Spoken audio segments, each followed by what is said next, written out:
So hi kawaii babies, welcome to part 2. I apologize if this is late being put up. So my microphone broke, so I am stuck with my webcam right now to talk about this next video. So I'm just going to make do with this webcam. The quality's worser, obviously. So I apologize for that, but there's nothing I can really do. I have to buy another interface for my microphone to work again, which is in the process. I'm going to definitely buy another new interface for future videos, but for now we're going to have to make do with this webcam microphone. So we're talking about the 2000 movie today. If it's uploaded on the 21st, it's the 20th anniversary of the Pokemon movie 2000 when it was released in America. Technically, it was released in 1999 in Japan, but I will be translating the 2000 movie and also giving my thoughts on Shudo Takashi, the writer from the original anime, what he wrote in his novels about Pokeshipping, and explain my thoughts on the possible alternative ending that has an adult that looks like Misty, but is confirmed not to be Misty. I will give my thoughts on that. Side note, I may use the Japanese names as well as the English names in this video, so just to define things, Kasumi is Misty's Japanese name, and Satoshi is Ash's Japanese name. And Takashi is Brock's Japanese name. So in the beginning, after Melody kisses Ash, she asks Kasumi, "Are you Satoshi's sister?" And she says no. And then she asks Kasumi, "Are you Satoshi's girlfriend?" Which Kasumi replies with, "My foot." Which in Japanese, that's a way of saying that's dumb or that's stupid. You know, that's not true. That's ridiculous, other words. Kasumi continues to use the line, "my foot," over Ash's girlfriend.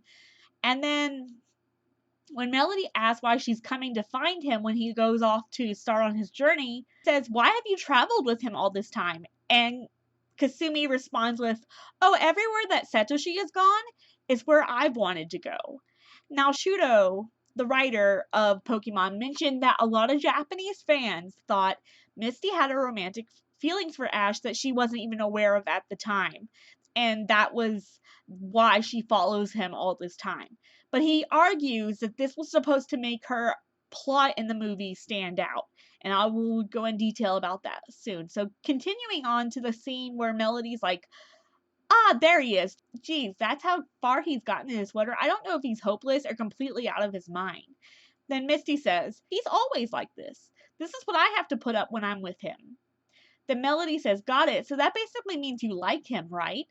And Misty says, "No, it's not like that."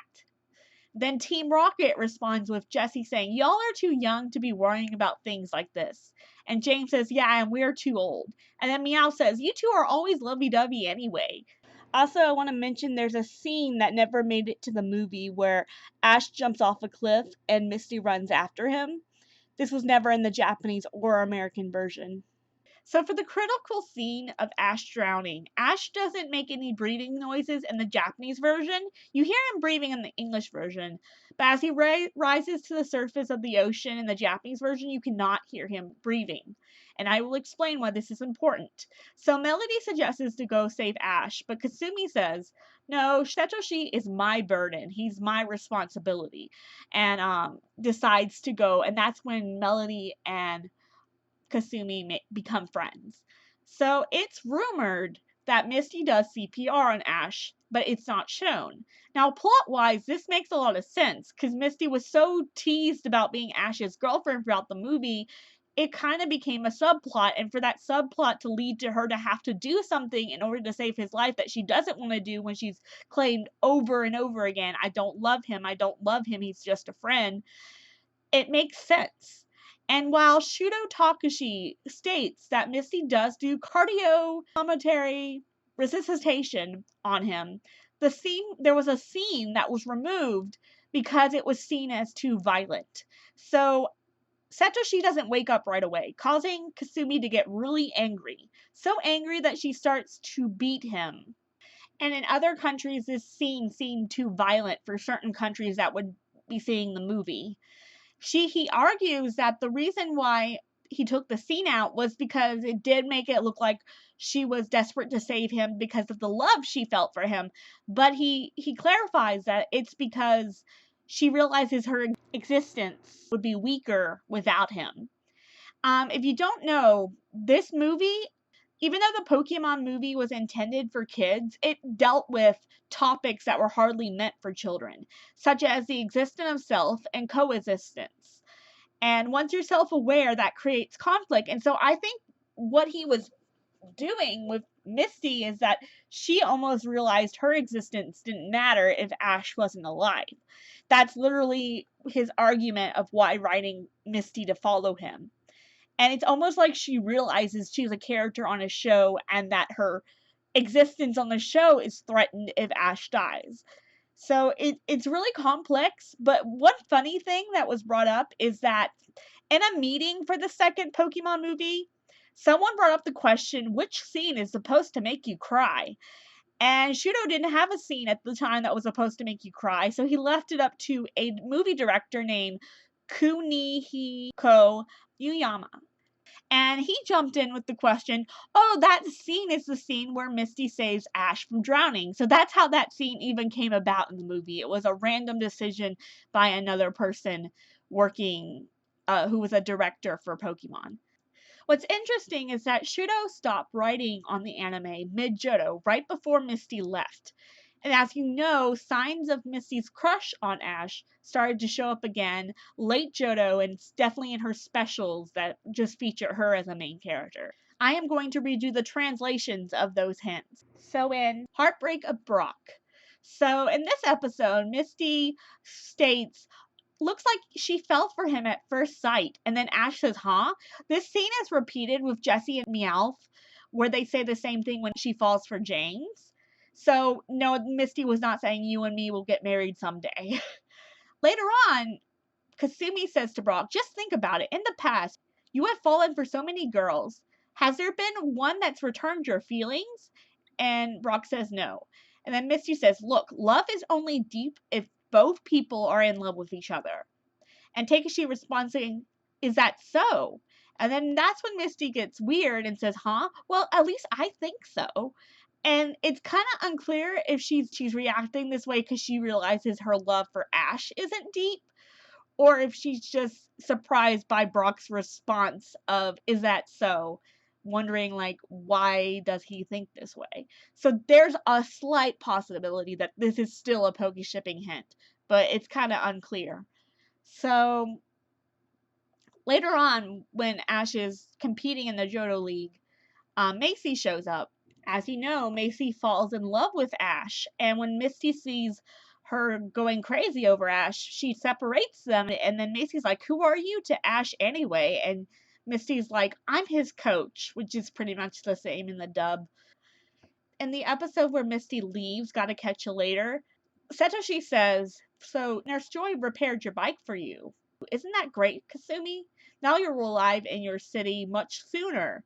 Kasumi says, that's not great at all. Why are you so angry? Satoshi says. Kasumi says, you don't understand how I feel. Hey, Kasumi, Satoshi says as Kasumi runs away. Satoshi says, what's up with that girl? Takeshi says, don't you think she wanted to continue our journey with us? And Satoshi says, oh. And then that's when Kasumi says, Satoshi shouldn't talk that way after we've been traveling together for so long. He could have at least regretted our parting a little. So that's pretty much the same in the dub as it is in the Japanese. So later on, when Kasumi asks Satoshi, will I see you again? Satoshi says, surely not, I promise. And then later on, the scene where Misty said, finally, Ash Ketchum, I know how you feel about me. She actually says, it's okay, Satoshi, I know how you feel. In the first Misty special, she mentioned Satoshi's name without mentioning Takeshi, Brock's name, twice. There's 2 times where she thinks of Satoshi, and she only says Satoshi's name. So, in the dub, they changed this to say both Ash and Brock. In the Japanese version, it was definitely more shippy. In the episode where a guy falls for Misty, Misty rejects him, and Stacy asks, is there someone else you're in love with? Which Misty blushes and says no, But Psyduck, who we know Psyduck has a similar relationship with Misty has with Ash, reveals that she's lying. Of course, there's a slight possibility this could be Tracy that they're talking about that she has a crush on, since he's been mistaken as a boyfriend twice in the specials. But of course, the thing about orange shipping Misty and Tracy is that most of it was teased in the promo of the episode. But when you actually watch the episode, you realize nothing actually happened between Tracy and Misty. It was all just to kind of like troll the audience. So Poke shipping did exist on Pokemon. It wasn't all dub added. Now, Kasumi's crush on Satoshi was never confirmed. It is a rumor that in the first movie, that was supposed to be the ending of the show. Because after the Polygon episode that had kids in the hospital for seizures that were shown flashing strobe lights in the episode, he felt like you had to end the show after the Indigo lead. And for the first Pokemon movie, there is a trailer of an adult-looking Misty with a kid shown. However, it's been confirmed that this adult looking like Kasumi is not Kasumi. It's not Misty. And I find that really hard to believe, considering the only time they make characters look alike is like with Nurse Joy and Officer Jenny. So to make a character that looks so much like Misty and Kasumi, it doesn't make sense, especially since they were thinking about making the movie the end of the anime. He had a lot of dark endings planned for the anime. If you didn't know, Shudo had some really dark endings where Ash was supposed to grow old, but Pokemon were just supposed to be nothing but a fantasy, like imaginary creatures that Ash made up in his head, that they didn't really exist. And he's supposed to die from old age at the end of Pokemon. He even thought of another dark ending where Pokemon seem to be friends with humans, but they realize they're slaves to humans, so they start an uprising and a revolution against humans, which just think how dark that would be if Pokemon ended up taking that route. Interestingly, Shudo Takashi, he was drinking and he was on drugs for the most of the time he wrote the Pokemon script. Tranquilizers, to be exact, of what drugs he was taking. And he said it's something that helped him write. I think he also had some mental health issues, because he's mentioned wanting to die a couple times. The repetitiveness of Pokemon, he said, could only go on for about 10 more years. But as you know, Pokemon went on for 1,000 episodes, with Ash still the lead character. And I feel like in mid-Johto, he realized this would never change. And he was like, screw it, I'm not going to be writing for Pokemon anymore. He passed away in 2010, very shortly after revealing vlogs about Misty. And I talked about one of them in the previous video. So go watch that one to see that. But I feel like in the beginning, Shudo intended for Misty to marry Ash. And the reason why I believe that is what he wrote in his novelizations of the anime. So even though he was against Poke shipping for when it was on air in Johto, he wrote Poke shipping scenes in volume 2 of the anime novel. I'm going to read the translations. In this, Satoshi has lost to Brock and for the Boulder Badge. And he's talking to an old man who is hinted to be his great-great-grandfather. So the great-grandfather is talking to Misty and asks, "What's your relationship with that boy?" The old man asks. "Huh?" Misty said in return. "Are you his girlfriend or engaged to him or something?" Engaged? Misty was unfamiliar with the word. "It means you're making plans for marriage." "Marriage? I'm only 10 years old," Kasumi says. "You're like two peas in a pod, like Nidorina and Nidorino." Huh? She had no idea what he was going on about. Nidorina and Nidorino are names of the male and female poison type Pokemon known for getting along well. What I'm saying is that you match well with that boy, little Missy. Missy's face turned bright red, not because of being bashful, but it was pure rage. You got to be kidding. Who would believe in such a scandal? That jerk. Is that what he told you? Misty bit off the old man's head off. No, I just get that kind of vibe from you two. Preposterous. That's what marrying him would be. Even if my parents approved of him. I'll never. Preposterous. Ash, wait up. Misty chases after Ash. The old man mutters to himself as he left behind. That boy, Ash, he has a really cute girl he's got chasing after him. No matter where you run, there will be someone chasing after you. But beauty withers over time, and you'll find yourself too ashamed to go back home. And you'll find yourself wandering aimlessly, chained down by the past. This old man may as well have been connected to Ash's mother's restaurant, the Pallet Town Deli, or may have been Ash's great-great-grandfather. But Ash and this old man were destined to never meet again. There's another scene I want to read from the novel where it kind of sets up this mind frame of how Kasumi views Satoshi, and it goes, the world's greatest beauty, self-proclaimed, of course. Misty let out a sigh. Through certain circumstances, this was the first time she had spent so long with a boy. Her schooling hadn't been co-ed. In fact, she had never spent than an hour alone with a member of the opposite sex before. Not even that. 30 minutes had been in 3rd grade when she called out a boy who was picking on a girl she was friends with, met him behind the gymnasium so she could voice her grievances and take out maybe against him and maybe inflict a few injuries too. Man, Misty was savage. So it's not like she's been on a date before. Of course, if she met a real dreamboat, she wouldn't mind spending an hour or 2 hours, even the whole day with him. She dreamed of such a thing, or rather, she was always dreaming about it. However, Ash was nothing like the men that she dreamed of. He'd be cooler. For example, if on a sinking luxury ship, he would hold his girl close and protect her until the end. He would save me even if it cost his own life. He'd be nothing like Ash. But Ash was who she was stuck with. Maybe all of this is a dream. She rubbed her eyes. Not a dream. If it was, having Ash be the first boy she spent a whole day with would be almost too much to bear. A complete nightmare.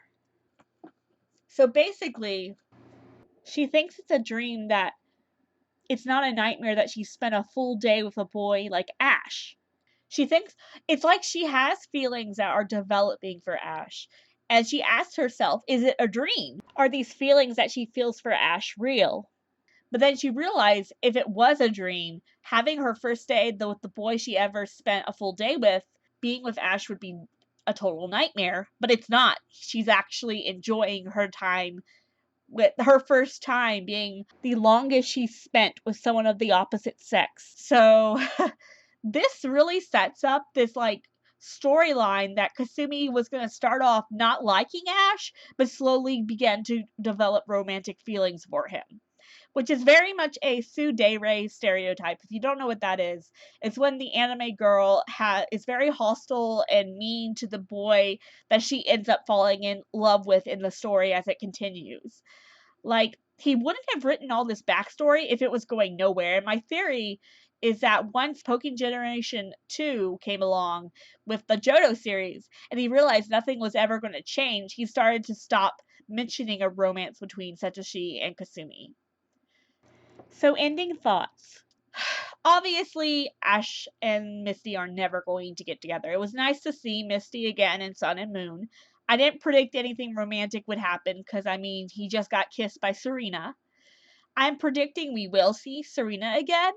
And if the show finally decides to end Satoshi's story, I highly doubt he'll end up with Kasumi, but if he ends up with anyone, whether it's a boy or girl, or probably going to be Serena, if I had to predict it, I would probably say Serena. I'm just going to let it go and move on and get a tattoo of Seto Kasu on me to represent the struggle I went through, because I used to be so obsessed with this. If you look at my older videos, I even confessed to committing suicide over it. So, which is ironic considering the writer himself has dealt with those type of issues.